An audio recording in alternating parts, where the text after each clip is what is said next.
বন্ধুরা, জীবনে আমরা অনেক সময় এমন একটা জায়গায় এসে দাঁড়াই, সেখানে মনে হয় সব কিছু শেষ। মনে হয় আমার দ্বারা কিছুই হবে না, আমি পারবো না।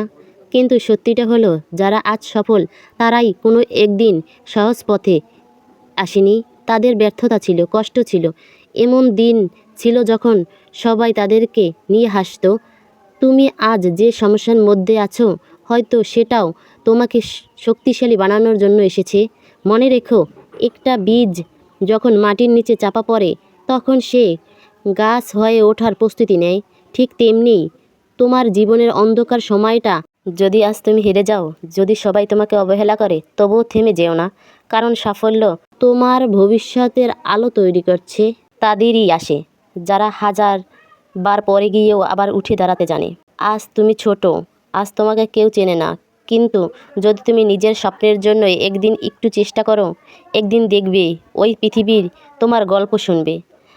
তাই আজ একটা সিদ্ধান্ত নাও, কোনো অজুহাত নাই, কোনো ভয় নাই, শুধু একটা লক্ষ্য।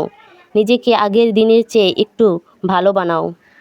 কারণ মনে রেখো, তুমি যদি নিজের উপর বিশ্বাস রাখো, তাহলে অসম্ভব শব্দটি একদিন হারিয়ে যাবে।